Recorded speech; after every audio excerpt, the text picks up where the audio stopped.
Hey, Jen Elledge here, sex educator, here to help you talk to your kids about sex and growing up. I'm back again. It's been a while since I've done a book review, but I just received a really awesome book in the mail from a publisher, and I really liked this book. It's called The P Word. Check it out.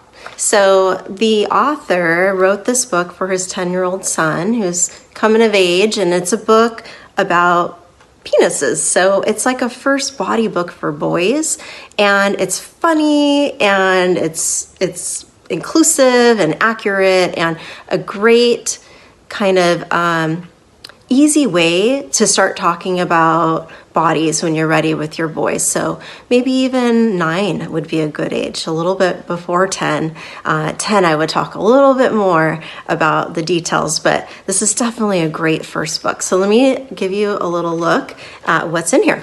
So it's a book about mammals. So I love that it talks about mammals first, and it kind of talks about the basics and has some fun facts about different animal penises and things like that. Okay, so it starts off with what is a penis, and it just has a simple short answer about that, and that, not only is it something that we pee from, right, or a man pees from, or other animals, even marking their territory and for reproduction. So this gives you the introduction to start talking about what else that organ does and its other function, right?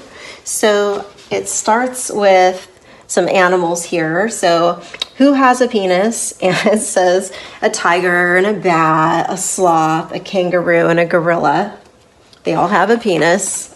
And do they all look the same? And it talks about how there's different sizes and shapes. Humans, apes, and bats have penises that hang outside the body, but a lot of mammals, they're hidden, like bears, lions, and beavers. And it has some really funny facts. Like, I didn't even know this. This is funny. Did you know that cats have spikes on their penises? I sure didn't. Now I do. And then it talks about there's vervet monkeys that have a dark red penis. It talks about whales and how they can grow up to 8 feet long. Yep. Blue whale has the largest penis, if you want to give that fun fact out to your boys.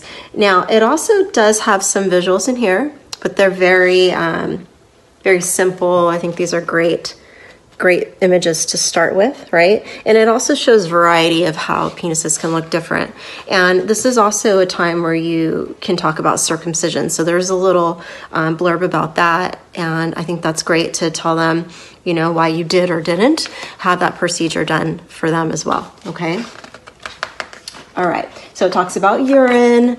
Why do we pee? So, what's going on in the body. Why do we have to release it and what it does from the kidney. So it has some really great biology, right? So again, the author is I don't think I said this, but he is a biologist and a father. So he did throw in quite a bit of biology in here, which is fantastic. So I learned a thing or two as well. It talks about the sphincters. It also talks about the color of urine, and that's so good. That's such a simple fact that everybody should know, that if your urine's dark, you're dehydrated. You need more water, and everyone needs to know that the color of their urine can give you an indication kind of how hydrated you are. Okay, so teach your kids about that. Sometimes pee color or odor can change, like asparagus. Oh gosh, yep, everyone who eats that knows about that. So that's kind of fun. How long do we pee? And it talks about all the animals here. Human is 23 seconds is about the average length of time that you pee. And it talks about an elephant is 22 and a lion's 36. Kind of funny. Peeing in flight. I mean, come on, such fun facts. And what kid doesn't want to know this stuff? They love this. I know in my classes when I give them fun facts like this, they eat it up. So it's a great way to add humor when you're discussing sexuality, okay? Makes it light. Peeing under the sea, what do whales do? Scuba divers, kind of funny. Peeing in the wild, marking their territory. Okay, so there's quite a bit on that. And then, here we go. Now we're talking about erections. So what is an erection, it says? What does it mean when our penises get hard or stiff? This is called an erection, and having one is totally normal. Basically, an erection is the way a penis exercises itself. It's kind of a cute way to put it. Our bodies are constantly working to keep us healthy, but a lot of that work happens behind the scenes. Because our penises are outside of our bodies, erections are more obvious to us than our hearts pumping our blood or our muscles contracting and relaxing. Erections are a natural reaction our bodies have to our environment. They can be a result of a touch or a thought, or they can even happen for no particular reason and with no advance warning. Okay, so it talks about what's going on. No one should look at or touch your body or penis without your consent. For example, you wouldn't give someone a hug unless they gave you their permission. If you're uncomfortable with their touch, tell them no. If you're worried that someone's not listening, talk to a trusted adult. So great message. And sometimes those little throw-ins, like just little parts like that, make a huge difference. And it's a little tiny chat you're having about abuse as well. Okay? So erections in the wild, why do they happen? Okay, so it shows now we got a little talk about puberty. So here's what the body image looks like. Okay, real simple. It looks like something I would show in one of my programs. What does this have to do with erections? So now we're talking about semen, okay? So when we hit puberty, our erections will lead to what's called an ejaculation, or the release of semen. Even though we don't start to produce sperm and semen until puberty, it is important to understand how our bodies work at all ages, so we are better prepared for the changes to come. Semen is one of the two liquids that comes from our penises. The other is urine. It is a complex mixture that contains millions of sex cells called sperm that are used in reproduction. Okay, so then it talks about the testicle, it shows them in the pouch. Here's a real simple diagram as well of the journey of the sperm, right? Really good.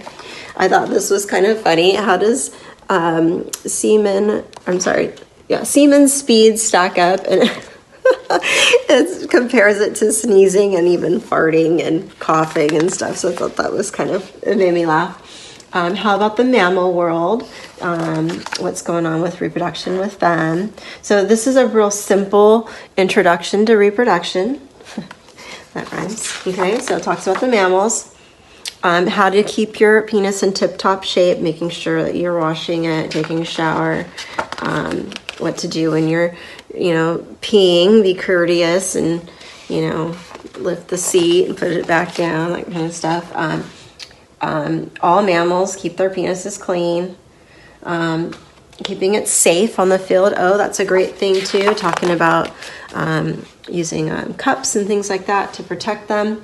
Have we learned everything? No, there's more. And so this kind of leaves it open for you to keep talking or get the next book when they're ready or whatever it is. And there's a great glossary in the back. So good. I really, really enjoyed the book. Here's the author here, Dr.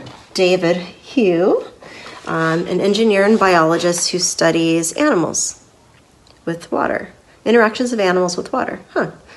Very cool. So, oh my gosh, this is on Amazon. The P word again is what it's called. If you have a boy that's 7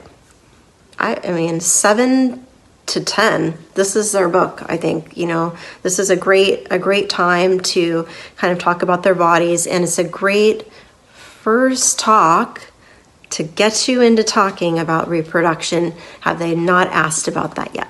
All right. So again, thank you for tuning in. Jen Elledge here. I hope that helps, and can't wait to see you in one of our programs. Take care. Bye-bye.